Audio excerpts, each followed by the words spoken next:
കൃഷ്ണ ഗുരുവായൂരപ്പ ശരണം. ഗുരുവായൂരപ്പൻ്റെ ഉച്ചപൂജയും കളഭാലങ്കാരമൊക്കെ കഴിഞ്ഞു, നട തുറന്നു. അപ്പം നമുക്ക് ഗുരുവായൂരപ്പനെ കാണാൻ പോണ്ടേ? എല്ലാവരും വരൂ കേട്ടോ. ഗുരുവായൂരപ്പൻ്റെ ചതുർബാഹുവായ വിഗ്രഹത്തിൽ ഭഗവാൻ ഇന്നിപ്പോൾ ഏത് രൂപത്തിലാണ് കളഭാലങ്കാരത്തിൽ വന്നിരിക്കുന്നത് അറിയില്ല. നമുക്ക് പോയി നോക്കാം. ആദ്യം തന്നെ കിഴക്കേ നടയിൽ വന്നിട്ട് ആ മഞ്ജുളാലിനെ ഒന്ന് പ്രദക്ഷിണം വയ്ക്കുക.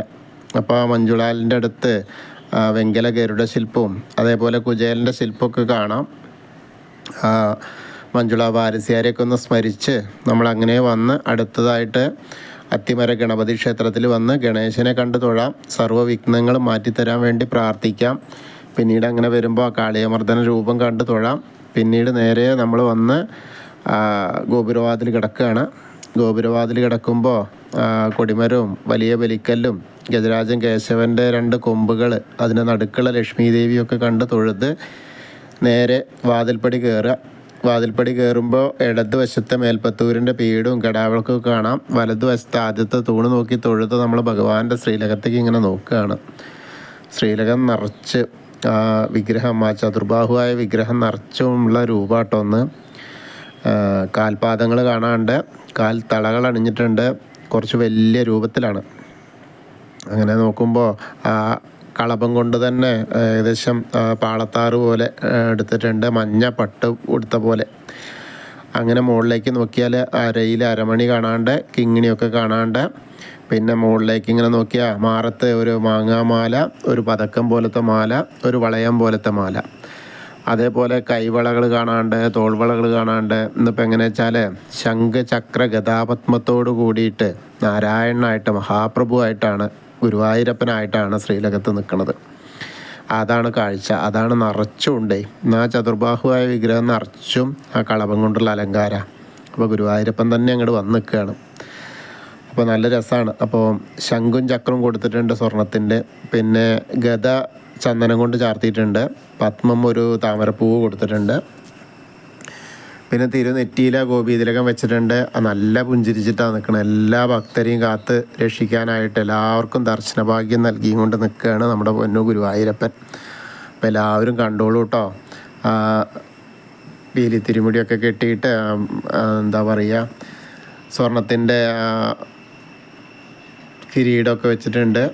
അതേപോലെ അതിൻ്റെ മുകളിൽ 3 തിരുമുടിമാല ഉണ്ട്. അപ്പോൾ തെച്ചി തുളസിയും കൂടി ഉള്ളതൊന്നുണ്ട്. തെച്ചിയും വെളുത്ത പൂവും ഒന്ന്, പിന്നെ വെളുത്ത പൂവും തുളസിയും കൂടി ഉള്ളതൊന്ന്, അങ്ങനെ 3 എണ്ണം ഉണ്ട്. അതേപോലെ ഉണ്ടമാലയുണ്ട്. ഉണ്ടമാല 2 എണ്ണം ഉണ്ട്. അത് തെച്ചി തുളസി വെളുത്ത പൂവ്. അത് താഴത്തേക്ക് ഇങ്ങനെ നോക്കുമ്പോൾ നല്ല രസമായിട്ടുണ്ട്. പിന്നെ വെളുത്ത പൂവും താമരപ്പൂവും കൂടിയിട്ട് നല്ല കട്ടിയിൽ നല്ല തിക്കായിട്ടുണ്ട്. നല്ല വലിയ ആളുമാണ്, വലിയ മാലയാണ്. അപ്പോൾ നമ്മൾ എല്ലാവരും ഇപ്പോൾ ഭഗവാന്റെ ആ ശ്രീലകത്തേക്ക് നോക്കിയിട്ട് ആ സോപാനപ്പടിയിൽ നിന്ന് ഭഗവാന്റെ ആ ശ്രീലകത്തേക്ക് നോക്കി തൊഴുകയാണ് കേട്ടോ. നന്നായിട്ട് പ്രാർത്ഥിച്ചോളൂ. ആ ഗുരുവായൂരപ്പനെ മനസ്സറിഞ്ഞ് പ്രാർത്ഥിക്കുക. അപ്പോൾ നമ്മുടെ കൂടെ ഉണ്ടാവും ആ ഗുരുവായൂരപ്പൻ. ആ ചതുർബാഹുവായ വിഗ്രഹത്തിലുള്ള ആ ചതുർബാഹുവായ ആ ഗുരുവായൂരപ്പൻ മഹാപ്രഭു നമ്മളെ അനുഗ്രഹിക്കാനായിട്ട് എപ്പോഴും കൂടെ ഉണ്ടാവും. നന്നായിട്ട് പ്രാർത്ഥിച്ചോളൂ കേട്ടോ. അങ്ങനെ പ്രാർത്ഥിച്ച് കഴിഞ്ഞാൽ അവിടുന്ന് ഇറങ്ങിക്കഴിഞ്ഞാൽ സോപാനപ്പടിയിൽ നിന്ന് ഇറങ്ങി അഗ്നികോണിലുള്ള ബലിക്കല്ലും ഭഗവാന്റെ തിടപ്പള്ളി, അതേപോലെ ചുവരിൻ്റെ മുകളിലേക്ക് നോക്കിയാൽ ചെറിയ ആലിലക്കണനെ കാണാം. പിന്നെ ആ ഗ്രില്ല് കഴിഞ്ഞാൽ നേരെ കാണുന്നത് സപ്തമാതാക്കളാണ്. സപ്തമാതാക്കളെ വന്ന് തൊഴുക.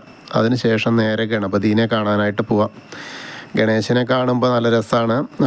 നന്നായിട്ട് കിരീടമൊക്കെ വെച്ചിട്ടുണ്ട്. മുഖത്തൊക്കെ കൊമ്പ് തുമ്പിക്കൈയൊക്കെ നന്നായിട്ട് ചന്ദനം ചാർത്തിയിട്ടുണ്ട്. പാവുണ്ട് ഉടുപ്പിച്ചിട്ടുണ്ട്. കൊമ്പ് തുമ്പിക്കൈയൊക്കെ നന്നായിട്ട് കളഭം കൊണ്ട് ചാർത്തിയിട്ടുണ്ട്. ധാരാളം മാലകളുണ്ട്. നന്നായിട്ട് പ്രാർത്ഥിച്ചോളൂ കേട്ടോ. ഏകദന്തം മഹാകായം തപ്തകാഞ്ചന സന്നിഭം ലംബോദരം വിശാലാക്ഷം വന്ദേഹം ഗണനായകം. അത് കഴിഞ്ഞ് സരസ്വതി അറയ്ക്ക് നോക്കുക. സരസ്വതി ദേവിനെ പ്രാർത്ഥിക്കുക. സരസ്വതി നമസ്തുഭ്യം വരദേ കാമരൂപിണി വിദ്യാരംഭം കരിഷ്യാമി സിദ്ധിർഭവതു മേ സദാ. പിന്നീട് അവിടുന്ന് അങ്ങനെ വരുമ്പോൾ ആ കോർണറിലെത്തിയ ചെറിയ ഗണേശനെ കാണാം. ഒന്ന് തൊട്ട് തലോടാം. പിന്നെ മത്സ്യം, കൂർമ്മ, വരാഹം, നരസിംഹം വരെയുള്ള രൂപങ്ങളൊക്കെ കണ്ട് തൊഴുത് ആ ഒതിക്കിൻ്റെ അടുത്ത് നിന്ന് അർച്ചന പ്രസാദമൊക്കെ വാങ്ങാം. അതിനുശേഷം വാമന രൂപവും ഗജേന്ദ്രമോക്ഷത്തിൻ്റെ രൂപമൊക്കെ കണ്ട് തൊഴുത് ആ ഗരുഡാരൂഢനായിരിക്കുന്ന മഹാവിഷ്ണുവിനെയും അനന്തശായിയായ അനന്തപത്മനാഭനെയൊക്കെ കണ്ട് തൊഴാം. അവിടെയൊക്കെ ധാരാളം മാലകളുണ്ട്. തുളസി മാലകൾ ധാരാളമുണ്ട്, വെള്ളപ്പൂവിൻ്റെ മാലകളുണ്ട്, താമര വെച്ചിട്ടുണ്ട്. അത് കഴിഞ്ഞ് നേരെ ശ്രീകോവിലിൻ്റെ പുറകുവശത്ത് വന്ന് സാഷ്ടാംഗം നമസ്കരിക്കുക. നമസ്കാരമൊക്കെ കഴിഞ്ഞ് മുകളിലേക്ക് നോക്കിയാൽ ഉഗ്രരൂപിയായ നരസിംഹസ്വാമിയെ കാണാം. തൊട്ട് താഴേക്ക് നോക്കിയാൽ ഭീഷ്മരുടെ ശരശയ്യ അതൊക്കെ കാണാം. പിന്നെ നേരെ നമ്മൾ ബാക്കിയുള്ള ദശാവതാര വിഗ്രഹങ്ങൾ, ഭാർഗവരാമനും ശ്രീരാമനും അതേപോലെ ബലരാമൻ, ശ്രീകൃഷ്ണൻ, പിന്നെ മുരുകനെ കണ്ടു തൊഴാം.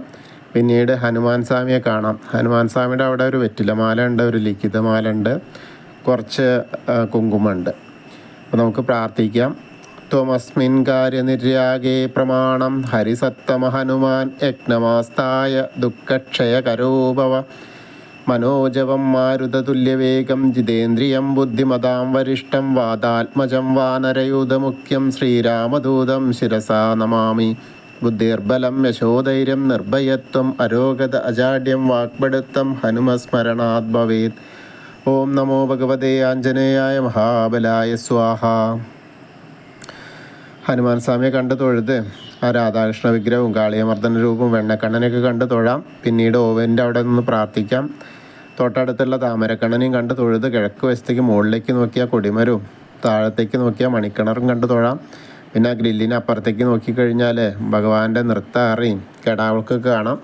പിന്നീട് അങ്ങനെ അടുത്ത അറയിലേക്ക് വരുമ്പോൾ കുറൂരമ്മയും നാരദരും മേൽപ്പത്തൂരും വസുദേവരെയൊക്കെ കണ്ട് തൊഴുത് വടക്കേ നടയിൽ കൂടെ പുറത്ത് വന്ന് പ്രസാദ കൗണ്ടറിന് അവിടെ നിന്ന് ചന്ദനവും തീർത്തും വാങ്ങാം. അത് കഴിഞ്ഞ് എടത്തരികത്തുകാവിലെ ഭഗവതിയെ കാണാനായിട്ട് പോവാം. അങ്ങനെ അമ്മയുടെ അടുത്ത് എത്തുമ്പോൾ അത്യാവശ്യം തിരക്കൊക്കെ ഉണ്ട്. അവിടെ വരുമ്പോൾ നോക്കുമ്പോൾ ഗോളകയാണ്, പിന്നെ താഴത്ത് നല്ല ചുവന്ന പട്ടൊക്കെ ഉണ്ട്, തെച്ചിമാലകൾ ധാരാളമുണ്ട്, അതേപോലെ കുറച്ച് തുളസി ഉണ്ട്. അങ്ങനെയാണ്. അപ്പോൾ നമുക്ക് പ്രാർത്ഥിക്കാം. സർവമംഗളമാംഗല്യേ ശിവേ സർവാർത്ഥ സാധികേ ശരണ്യേ ത്രയംബകേ ഗൗരി നാരായണി നമോസ്തുതേ. അമ്മയെ കണ്ട് തൊഴുത് അവിടുന്ന് വരുമ്പോൾ ആ കോർണറിലെത്തിയ വടക്ക് പടിഞ്ഞാറ് ഭാഗത്തേക്ക് നോക്കി തിരിഞ്ഞു നിന്ന് മമ്മിയൂർ പോകുന്നതായിട്ട് സങ്കല്പിച്ച് മമ്മിയൂരപ്പനെ മനസ്സിൽ വിചാരിച്ച് നമശിവായ നമശിവായ നമശിവായ എന്നുള്ള പഞ്ചാക്ഷരി മന്ത്രം ജപിക്കുക. അപ്പം നമ്മുടെ മനസ്സ് ആ മമ്മിയൂരപ്പൻ്റെ തിരുസന്നിധിയിലെത്തിയിട്ട് ദർശനം കിട്ടിയ പോലെയാവും. വീണ്ടും നമ്മൾ ഭഗവാന്റെ ശ്രീലകത്തേക്ക് നോക്കാൻ വേണ്ടിയിട്ട് ആ കൊടിമരത്തിൻ്റെ അവിടെ വന്ന് നോക്കാം. അപ്പോൾ നമ്മളെ ആ പൊന്നു ഗുരുവായൂരപ്പൻ നമ്മളെ അനുഗ്രഹിച്ചുകൊണ്ട് നിൽക്കുന്നത് കാണാം.